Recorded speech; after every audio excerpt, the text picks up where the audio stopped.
Le premier Sénat, un réseau complexe de canalisation pour alimenter la population en eau. Il construit la flotte la plus puissante de l'Antiquité et érige des temples. L'un d'entre eux, le Parthénon, est souvent considéré comme le bâtiment le plus parfait jamais construit. Je crois qu'il avait sa propre vision d'Athènes. Toute sa vie, il a suivi cette vision. 2500 ans plus tard, nous pouvons enfin retrouver la vision de Périclès. Recréer cette civilisation disparue telle qu'il l'a connue. Athènes, ville reine de l'Antiquité.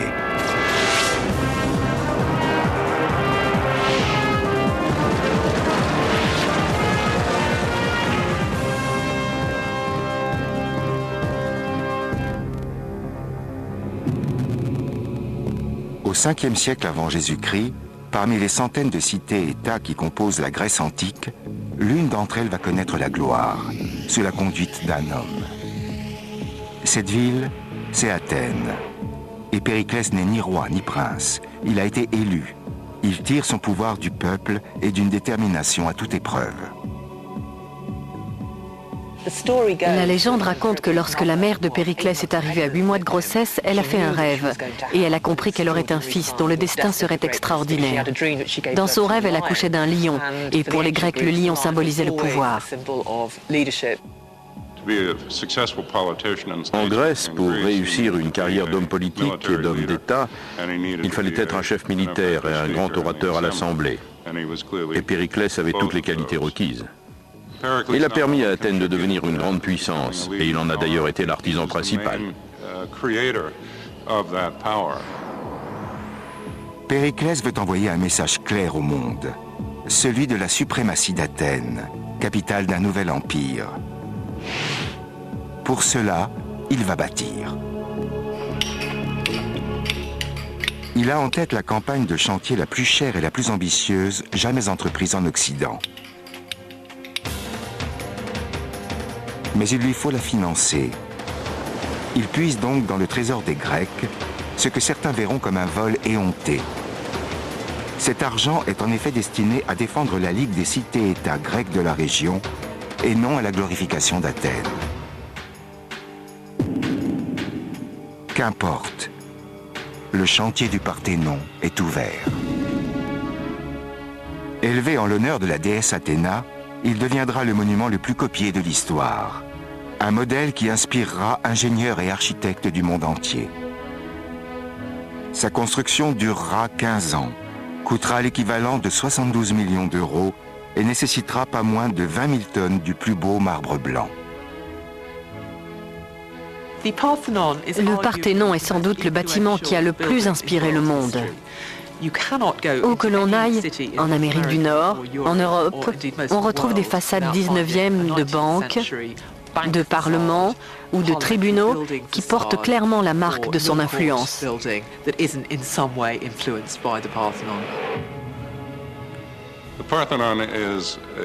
L'impact visuel du Parthénon sur le visiteur en fait un bâtiment très particulier. Lorsqu'on escalade l'Acropole, on est comme écrasé par cet immense temple de marbre.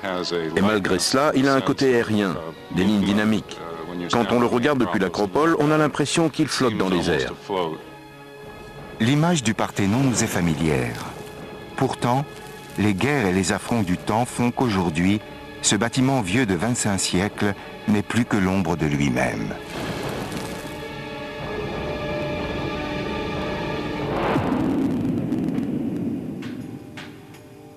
Ed McCann, un ingénieur, et Manolis Korres, qui est architecte, ont décidé de retracer les étapes de sa construction dans les moindres détails pour comprendre à quoi il ressemblait durant l'âge d'or d'Athènes. Le Parthénon est construit en marbre extrait du mont Pentélique, situé au nord-est d'Athènes. Aujourd'hui, l'équipe chargée de la restauration du temple se fournit exactement au même endroit. L'extraction du marbre, laborieuse malgré l'aide des technologies modernes, devait prendre des mois entiers à l'époque de Périclès. La première étape consistait à tailler la roche-mère à la main. Le bloc extrait était soigneusement examiné pour détecter les éventuels défauts, puis acheminé vers le chantier. Ça représentait un trajet de 15 km. 20 000 tonnes de marbre ont été déplacées simplement par roulage, tirées par des bœufs. Le chemin pour gravir l'acropole était incroyablement long et ça montait. C'est une prouesse extraordinaire. Et ça le serait encore si on le faisait aujourd'hui avec nos moyens de transport. La dernière partie du trajet était sans conteste la plus difficile. Il fallait hisser les blocs de marbre au sommet d'une côte de 92 mètres de long. Ed McCann a découvert la technique ingénieuse utilisée par les bâtisseurs antiques. Ils avaient un système très astucieux pour acheminer les blocs au sommet. En bas de la côte, ils installaient le bloc sur un chariot. En haut de la côte, un autre chariot, lesté de pierre, était relié au premier par des cordages passés autour d'un énorme cabestan. Ce chariot était tiré dans la descente par des ânes et des hommes. Et par un effet de contrepoids, le bloc de marbre était hissé au sommet de la colline, où il était déchargé. Là, le chariot vide était à son tour lesté et attelé pour servir de contrepoids, tandis que le chariot arrivé en bas recevait un nouveau bloc. Impressionnant, surtout lorsque l'on calcule le poids des blocs de marbre. Selon Ed McCann et Manolis Korres, ils étaient énormes.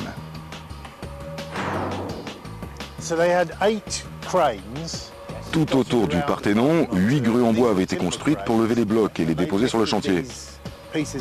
Les plus gros blocs pesaient 13 tonnes. Les plus gros, oui. Il y a 8 blocs qui font 13 tonnes chacun. Ces grues étaient d'une solidité remarquable, capables de hisser jusqu'à 13 tonnes. Leur conception était très simple. 2 poutres de bois reliées par une ceinture de fer et des cordes engagées dans un système de poulies à l'une des extrémités. 200 hommes étaient employés sur le site même. Mais des centaines de personnes participaient également à la construction dans la cité. Maçons, mouleurs, fondeurs, cordiers, transporteurs. Ce sont les coups de pic d'origine? Tout à fait. C'est la deuxième étape après l'arrivée du bloc sur le site. Ça date du début du chantier. La dernière fois que quelqu'un a travaillé sur cette pierre, c'était probablement il y a 2500 ans. C'est ça. Une fois le bloc sur le site, les tailleurs de pierre les plus expérimentés entraient en action. Ed McCann veut comprendre leur technique. Le principe que l'on retrouve dans toutes les constructions en pierre, c'est qu'il faut d'abord dégrossir le bloc et ensuite le tailler de plus en plus finement. On retrouve cette progression dans le type d'outil utilisé. Pour dégrossir le bloc, on utilisait un pic à 2 têtes, comme celui-ci. Ce n'est pas facile à lever et les coups ne sont pas très précis. Je sais de sources sûres qu'un bon ouvrier pouvait casser 200 kg de pierre en 1 heure avec un pic comme ça. Au fur et à mesure que le bloc s'affinait, on utilisait un outil plus élaboré pour frapper la pierre exactement où il fallait, au millimètre près. C'est un outil beaucoup plus maniable, avec lequel on ne risque pas de faire d'erreurs majeures.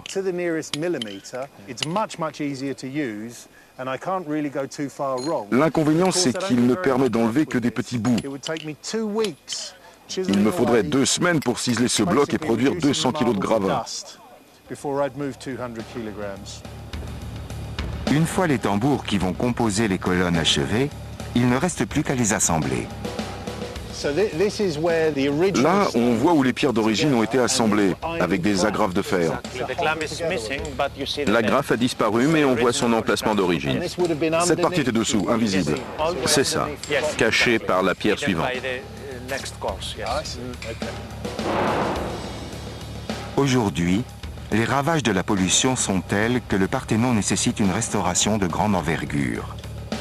Ed McCann recherche des indices sur la façon dont les pierres ont été assemblées à l'origine et bénéficie d'un accès privilégié aux chantiers en cours.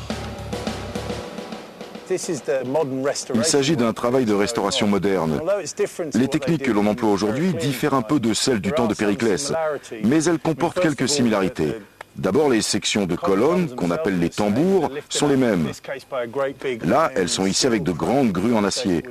À l'époque, c'était des grues en bois. Regardez au milieu du tambour, vous voyez une cheville métallique. Aujourd'hui, elle est en titane. Du temps de Périclès, on utilisait des chevilles de bois. Ça permettait de bien aligner les tambours les uns sur les autres quand on les descendait avec la grue. Chaque mur, chaque colonne est la preuve d'une technologie extraordinaire. Les pierres sont parfaitement positionnées et les joints sont quasiment invisibles. Ça, c'est l'un des joints les mieux conservés du site, parce que cette colonne n'a jamais été détruite par un bombardement ou un tremblement de terre. On ne pourrait pas y glisser une feuille de papier. La galerie extérieure du Parthénon compte 46 colonnes de 13 tonnes, semblables à celle-ci. Elles confèrent au bâtiment une majesté incomparable. Aujourd'hui encore, le Parthénon nous impressionne. Mais du temps de Périclès, sa vision devait être époustouflante. Pas seulement l'extérieur, mais aussi l'intérieur, qui a disparu depuis bien longtemps. Nos enquêteurs vont à présent tenter de retrouver à quoi ressemblait l'intérieur du temple. Car le Parthénon abritait la statue la plus spectaculaire jamais érigée.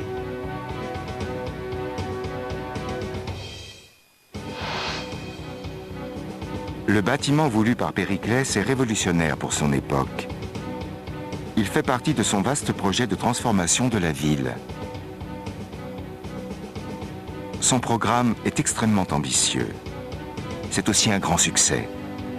Périclès change le monde dans lequel il vit et pose les jalons d'une autre. Il a réussi à réaliser sa vision. Son rêve de bâtir ces temples magnifiques sur l'Acropole et qu'on parle encore de lui 2500 ans après sa mort. De son vivant, ces monuments étaient encore plus impressionnants, encore plus beaux. Les écrivains de l'Antiquité décrivent l'intérieur du Parthénon avec une admiration mêlée de respect.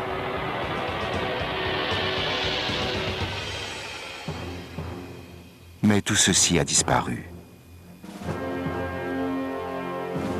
En 1687, l'armée vénitienne bombarde la ville d'Athènes. Le centre du temple est détruit par une grosse explosion. Ed McCann et Manolis Korres recherchent parmi les ruines des traces de cette splendeur. Ils veulent comprendre à quoi ressemblait le Parthénon du temps de sa construction. Voici l'impact d'un boulet de canon vénitien qui a frappé cette colonne. On voit les lignes de choc qui partent en étoiles et il manque un gros morceau de marbre. C'est constellé d'impact, ici, là. Je vois qu'il y avait aussi des vandales chez les Grecs. C'est des graffitis, non? Exactement. C'est l'un des 230 graffitis répertoriés sur le Parthénon. Beaucoup d'entre eux ont une valeur historique. Ils ont été écrits par des gens qui remerciaient les dieux en rentrant à Athènes d'avoir protégé leur voyage en mer, par exemple. On imagine un marin grec qui part avec son bateau. Si son voyage se passe bien, il vient au Parthénon et écrit une prière de remerciement pour les dieux sur le mur. Oui, c'est ça. Fantastique. Au milieu des graffitis et des cicatrices de la guerre, d'autres traces. Des restes de pigments qui suggèrent que le bâtiment devait offrir un tout autre visage. L'image d'Épinal du temple grec d'une blancheur immaculée vacille. Le Parthénon était autrefois polychrome. Il a été peint après sa construction. Oui, dans l'architecture antique, il était d'usage de peindre les bâtiments, même ceux en marbre.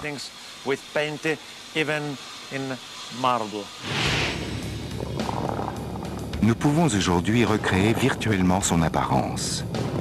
Des colonnes d'un blanc éblouissant, soutenant des pignons bleus, rouges et or. En Grèce, aucun autre temple n'affichait la décoration complexe du Parthénon. De magnifiques sculptures venaient compléter l'ensemble. 92 statues y trônaient.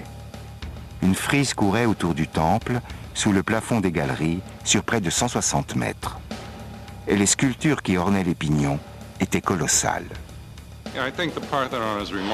Les sculptures des pignons ont cela de remarquable que si on les regarde de derrière, comme cela est possible aujourd'hui, on note qu'elles sont magnifiquement sculptées sous tous les angles. Et pourtant, une fois en place dans le bâtiment, le visiteur ne les voit plus.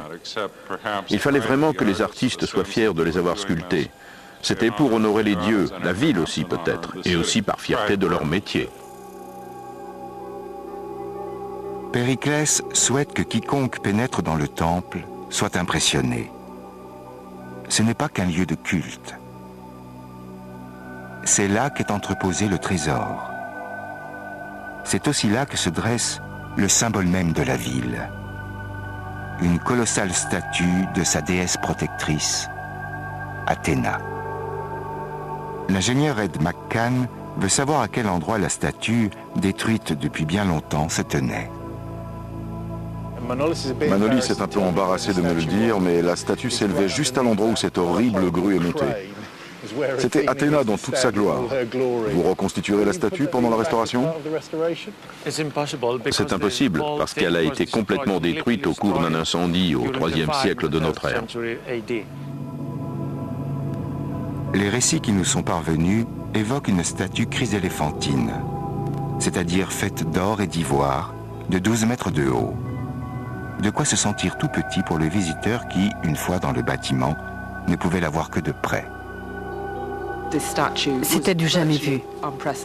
Périclès l'avait fait installer sur une estrade d'1,50 m. Lorsqu'on entrait, on ne voyait que ses pieds. Puis, en levant les yeux 12 mètres plus haut, on pouvait admirer le beau visage d'Athéna, portant un casque d'où jaillissaient des chevaux vers le ciel.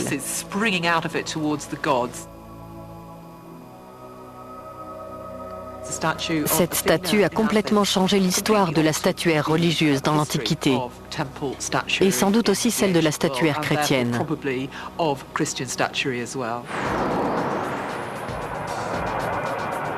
Les lignes extérieures du temple ont considérablement influencé l'architecture. Au cours des 2500 ans qui ont suivi sa construction, les ingénieurs du monde entier ont copié le Parthénon sans jamais le surpasser. Ed McCann nous révèle les secrets du monument. L'une des histoires les plus connues sur le Parthénon est que, même si c'est un bâtiment d'aspect très rectangulaire, il ne possède aucune ligne droite. Il a été construit suivant des lignes légèrement incurvées vers le haut, pour contrebalancer l'effet d'optique, qui veut que les lignes droites, vues de loin, semblent courbes. Pour vous le montrer, nous avons tendu une cordelette d'un bout à l'autre d'une des marches principales. Je me trouve actuellement au milieu et vous voyez que le sommet de la marche est de 10 à 12 cm plus haut que les côtés. Cela signifie qu'on est plus haut ici qu'aux extrémités. On trouve ce type d'écart partout dans le Parthénon.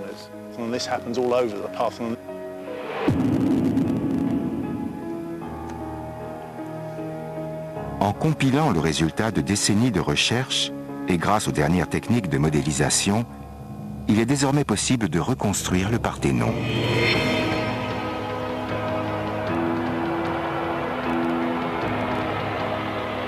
Huit colonnes à l'avant, 8 colonnes à l'arrière, 15 sur chaque côté.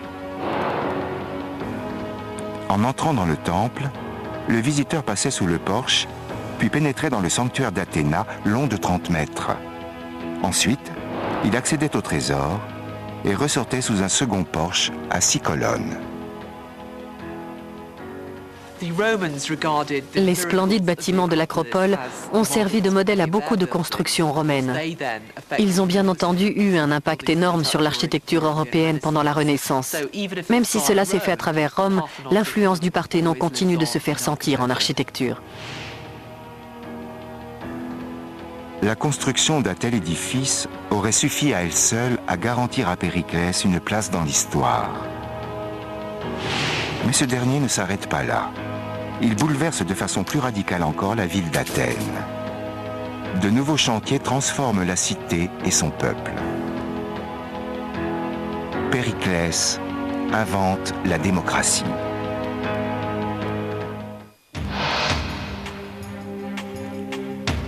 Le Parthénon, fièrement érigé sur l'acropole, est le symbole du statut d'Athènes.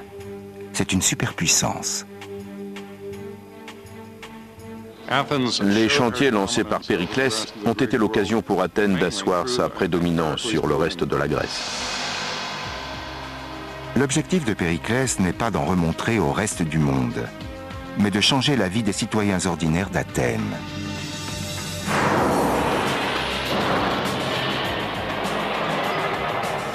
Après le Parthénon, il concentre ses efforts sur la cité elle-même. Tout comme la ville actuelle, c'est un important centre commercial qui vit au rythme de son cœur, l'Agora.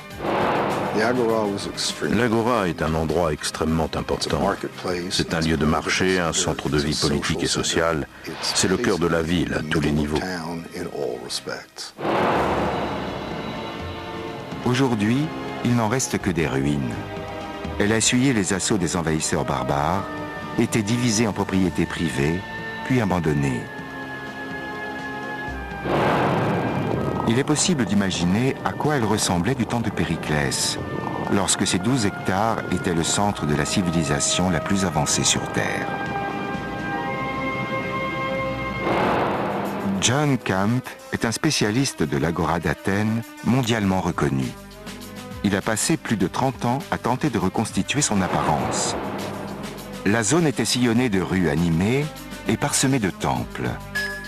Il y avait là un marché et le premier sénat jamais construit. Du temps de Périclès, l'Agora devait être assez impressionnante.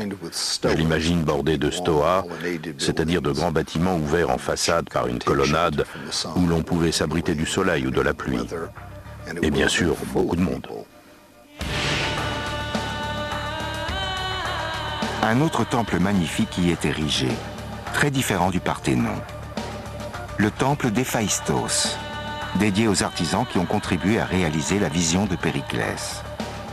Par ce geste, ce dernier rend hommage au peuple et souligne que son pouvoir ne serait rien sans son appui.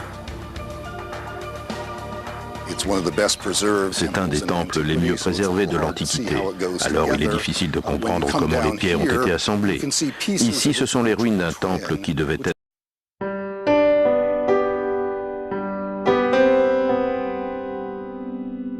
sa réplique et qui a été construit en contrebas.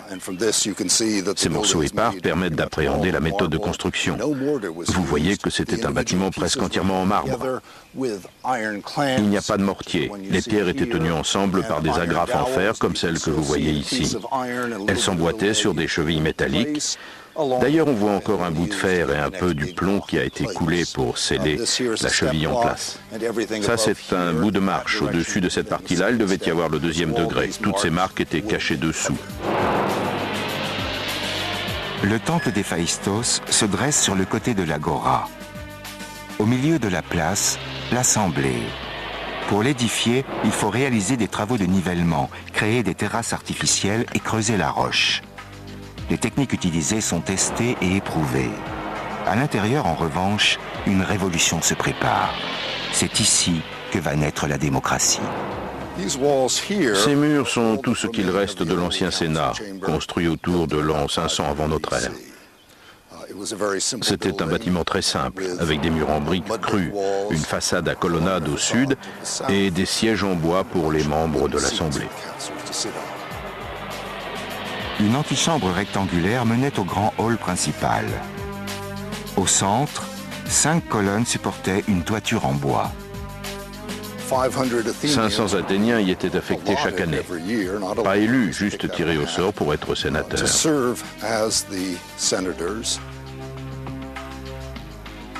Cette démocratie extrêmement simple permettait au Sénat de présenter au peuple différents sujets.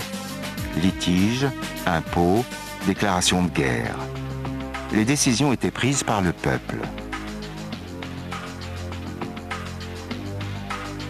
Les citoyens votaient en déposant un galet dans une jarre. Le Sénat athénien peut être comparé au Sénat américain. Mais au lieu de permettre aux hommes politiques professionnels de dominer la vie politique, le système permettait à chaque citoyen d'Athènes de servir la cité à un moment ou à un autre de sa vie. Aujourd'hui, la plupart des démocraties sont des démocraties représentatives. Athènes était une démocratie directe. On peut comparer ce type de gouvernement aux assemblées d'habitants des villes de Nouvelle-Angleterre, aux États-Unis, où chacun peut se rendre et où les décisions sont prises de façon collégiale. Au temps de Périclès, les Athéniens ont créé un moyen d'empêcher un individu de s'emparer du pouvoir. L'ostracisme est une procédure tombée en désuétude. C'est une élection à l'envers, si vous voulez. Une fois par an, les Athéniens avaient l'opportunité d'exclure une personne de l'Assemblée en écrivant sur un tesson de poterie appelé ostrakon le nom de celui qui constituait, selon eux, une menace pour la démocratie. La personne désignée était bannie pendant 10 ans suite au vote.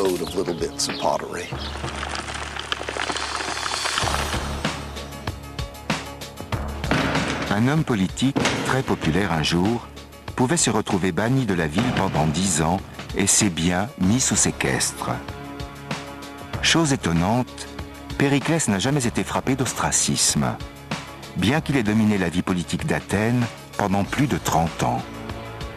Son pouvoir, il le tenait du soutien populaire, des humbles foyers de citoyens ordinaires qui jouxtaient les bâtiments majestueux et les temples de la cité-État.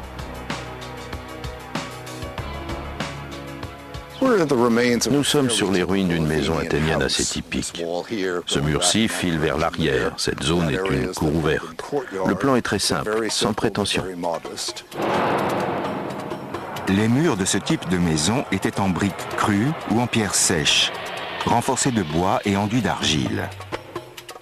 Une fois achevés, ils étaient peints en blanc, noir, jaune ou rouge.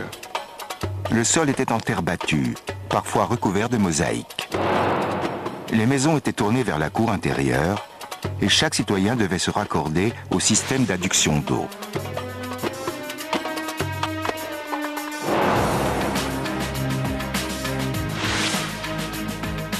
Des siècles avant Rome, Athènes disposait, à l'époque de Périclès, d'un réseau d'eau et d'égouts. John Camp a découvert ce qu'il en restait sous ces ruines. L'eau était essentielle pour Athènes, évidemment. Les hommes politiques, dont faisait partie Périclès, étaient soucieux d'assurer une bonne alimentation en eau à la ville. Regardez, voici des canalisations qui ont été mises au jour. Bon nombre d'entre elles servaient à acheminer de l'eau fraîche aux citoyens. Les autres servaient à l'évacuation des eaux usées. On a trouvé des centaines de mètres de canalisations comme celle-ci qui se croisaient sous l'agora. Les segments de canalisation étaient courts, 90 cm à 1,20 m, car ils étaient fabriqués sur un tour de potier. Épais d'environ 5 cm, ils étaient ourlés d'un rebord à l'une des extrémités pour un assemblage parfait. Lorsqu'un tronçon de canalisation était posé, les ingénieurs recherchaient les fuites éventuelles en y envoyant de l'eau mêlée de cendres. Installé dans des tranchées peu profondes sous l'agora, ce réseau amenait l'eau de plusieurs puits et de sources de montagne.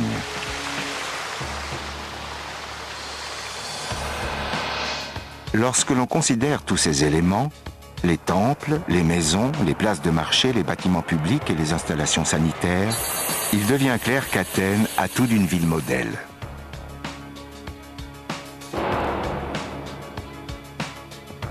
Sous la houlette de Périclès, elle prospère. Mais le succès, cela s'entretient. Athènes s'enrichit, son pouvoir s'agrandit. Bientôt, la cité s'attire la jalousie de ses voisines. Périclès doit préparer sa ville à l'éventualité d'une guerre.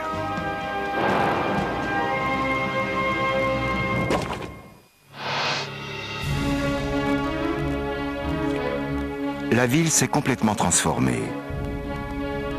Appuyé par le peuple, Périclès gouverne depuis plus de 3 décennies. Chaque année, pendant plus de 30 ans, il est réélu stratège, c'est-à-dire général en chef. Chaque année, il n'a jamais essuyé un échec. Au fur et à mesure qu'Athènes se développe, les compétences militaires de Périclès deviennent vitales. La tension monte avec Sparte, seule rivale sérieuse face à l'influence athénienne en Grèce. Périclès comprend qu'il doit préparer sa ville à l'éventualité d'une guerre.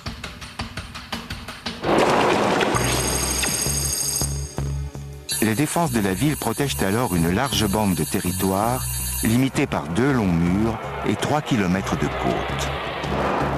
Il devient vite évident qu'en cas d'attaque spartiate, les lignes à défendre seront beaucoup trop longues. Les forces athéniennes, étirées le long de ses défenses, seront trop exposées. Bien que la ville elle-même soit située à 8 km à l'intérieur des terres, Périclès sait que c'est sur la mer qu'Athènes affirmera sa suprématie. La Grèce est un pays montagneux, il n'est pas aisé de s'y déplacer. C'est pourquoi Athènes commerce principalement avec les îles de la mer Égée.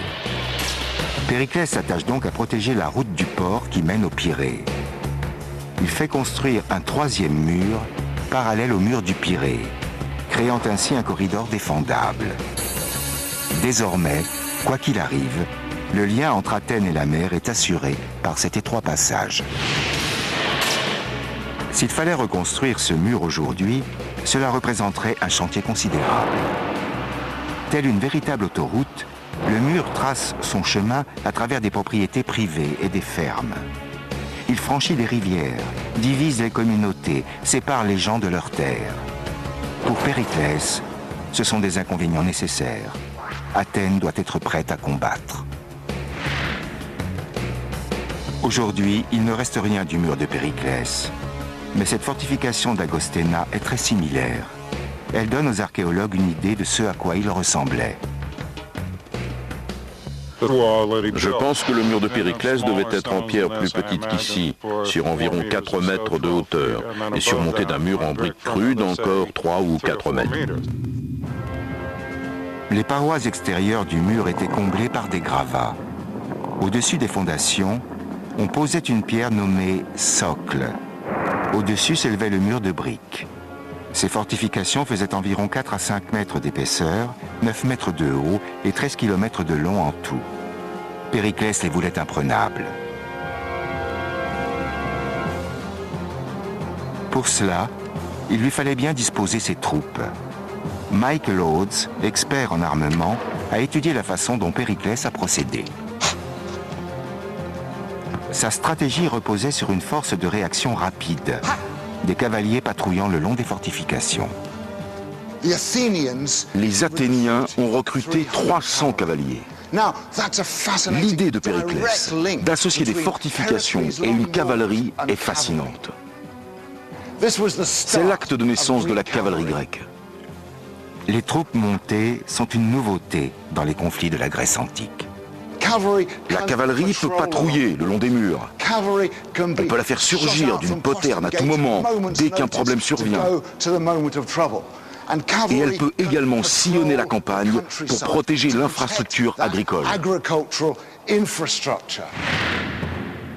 Des poternes sont ménagées à intervalles réguliers le long des fortifications. De hautes tours et des remparts ajoutent un niveau de sécurité. La police et les hommes de guet étaient recrutés parmi les archers scythes. Les Scythes étaient un peuple du nord de la mer Noire. Ils avaient de magnifiques arcs à double courbure, faits de cornes et de tendons, et envoyaient leurs flèches entre 230 et 270 mètres. Si l'ennemi tentait de prendre le mur, ces archers ne lui laissaient aucune chance.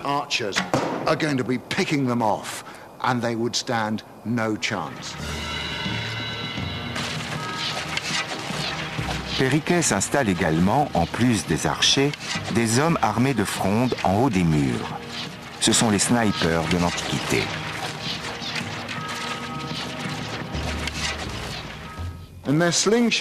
Ils tiraient des poings en plomb, donc assez lourds, avec une forme aérodynamique. Un véritable projectile qui pouvait tuer un homme. Ceci est une copie d'un véritable poids conservé au British Museum. Dessus, le mot Dexa est gravé. Ça signifie « prends ça ». C'est un merveilleux exemple millénaire de l'esprit militaire. On place le poids dans la fronde et on l'envoie.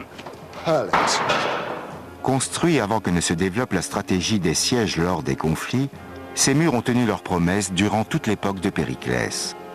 Aucune armée n'avait les moyens techniques ou logistiques pour les abattre. Pour le stratège d'Athènes, c'est un avantage qui lui permet de se lancer dans la guerre. Le conflit s'est ouvert parce que les deux États principaux de Grèce, Athènes et Sparte, voulaient dominer le monde grec sans partage. Or, il n'y avait de place que pour une cité dominante. Alors la guerre était inévitable.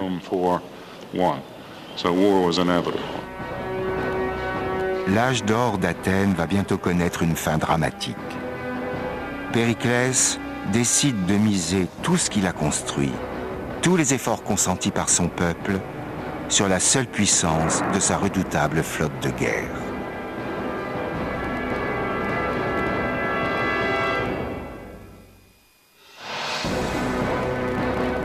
Nous sommes en 431 avant notre ère. Comme Périclès l'avait prédit, les forces spartiates envahissent le territoire athénien. La réaction du grand stratège choque son propre peuple. Les fortifications de la ville ont été renforcées.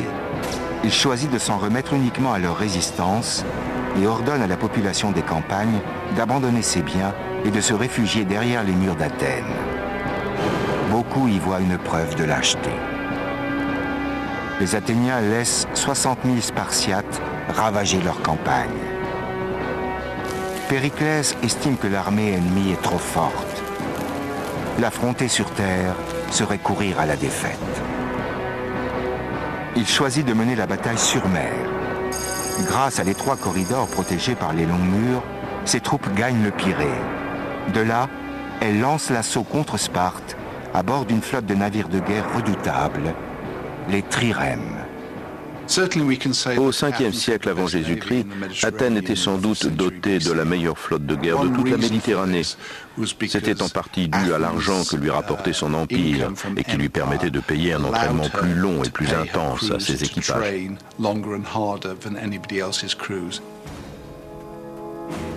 Aucun archéologue n'a jamais trouvé les restes d'une trirème. Mais les informations qui nous sont parvenues indiquent que ces navires représentaient un exploit d'ingénierie militaire et navale. Le mot trirème évoque l'innovation capitale qui en faisait des navires hors du commun. Leur triple rang d'avirons, installés l'un au-dessus de l'autre, leur assurait une puissance colossale. Les navires de guerre plus anciens étaient dotés d'un double rang d'avirons. Avec ce troisième rang, les trirèmes gagnaient en puissance pour une coque de même longueur. Elles étaient plus rapides et plus promptes à la manœuvre.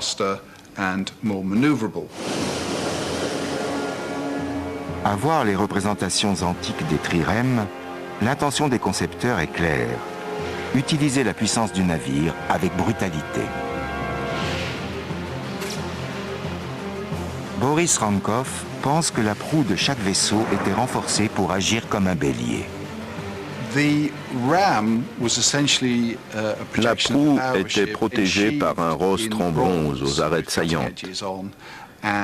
Pour pouvoir foncer sur les navires ennemis et en percer la coque. La trirème était une sorte de missile guidé. Elle était supposée ouvrir la coque d'un vaisseau ennemi et causer un maximum de dégâts avant de se dégager. Le succès de l'opération dépendait de l'habileté du capitaine. Pour être efficace, l'éperonnage devait s'effectuer à une vitesse de 10 nœuds. Trop en retard ou en avance, la trirème exposait ses flancs vulnérables à l'ennemi. Boris Rankov est convaincu que ces navires étaient construits en bois très léger. À pleine vitesse, il devait atteindre les 9 à 10 nœuds. Imaginez un navire de 50 tonnes avec 200 hommes à bord à près de 10 nœuds. C'est impressionnant. Grâce à la découverte des ruines de cales couvertes antiques, les chercheurs estiment que la longueur d'une trirème pouvait atteindre les 36 mètres.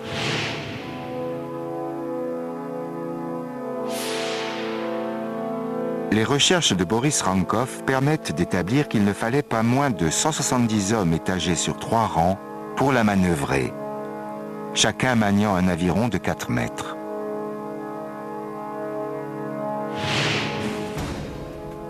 La flotte de Périclès était imposante.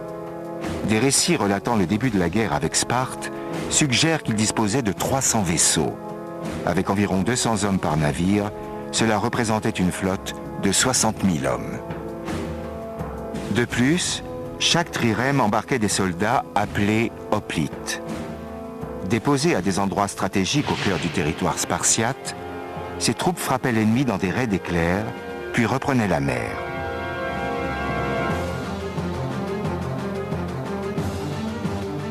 Mike Loads, expert en armement, nous révèle leur tactique.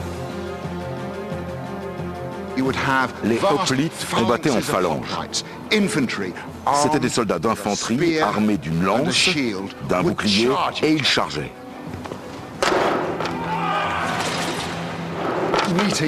Le choc avec l'ennemi était brutal. Ils poussaient dans la masse et plantaient leurs lances loin dans les rangs adverses. C'était un rapport de force.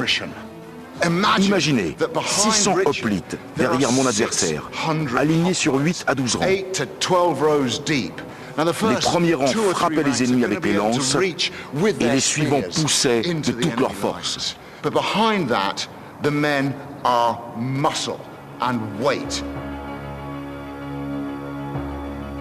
Avec ses troupes parfaitement entraînées et la suprématie maritime assurée par les trirèmes, Périclès a, en apparence, les moyens de remporter une victoire rapide contre les Spartiates. Mais cette victoire ne viendra pas. Les Spartiates attaqueront les murs d'Athènes 5 fois en 10 ans. Repoussés à chaque fois, ils reviendront à la charge sans relâche, usant la résistance athénienne. La ville finira par tomber d'une manière inattendue. Sa flotte si puissante ramènera des ports étrangers un fléau.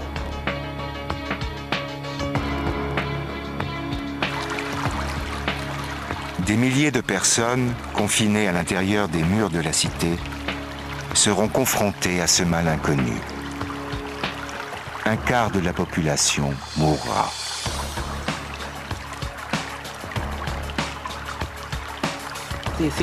Pour la première fois en 50 ans, les Athéniens ont perdu tout espoir. Le nombre de victimes semble avoir été considérable. Il faut penser à la souffrance de ces gens qui ne mouraient qu'au bout d'une semaine à 10 jours de maladie.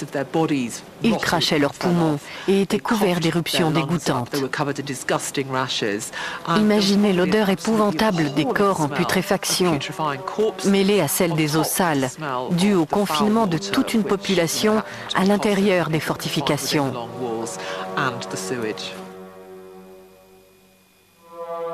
Périclès est l'une des victimes de l'épidémie. L'homme qui a bâti le Parthénon, protégé la démocratie naissante, fortifié et dirigé sa ville pendant des décennies avec ambition et audace, est aussi vulnérable que les autres. Il meurt.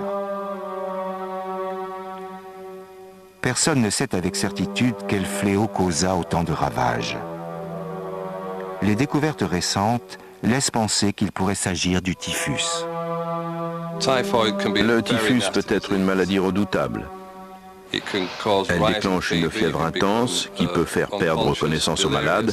Elle peut le faire sombrer dans le délire et provoquer des perforations intestinales.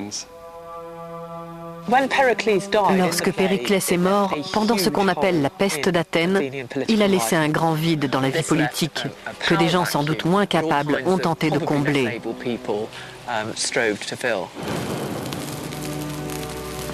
Athènes est vaincue. Sur le champ de bataille et dans l'esprit de la population. En 404 avant Jésus-Christ, après de violentes luttes intestines et une série de désastres militaires, la cité est contrainte de déposer les armes. Sparte a gagné. Bien que les défenses créées par Périclès n'aient pas cédé, sa ville est soumise par son ennemi le plus acharné. Il aura fallu 30 ans pour lui forger un nouveau visage. En une seule génération, Athènes est mise à genoux par les guerres et la maladie. Cela ne retire rien à l'œuvre de Périclès. La ville qu'il a bâtie sera un modèle pour la civilisation occidentale. Son influence se fait encore sentir aujourd'hui. Son héritage est toujours aussi puissant.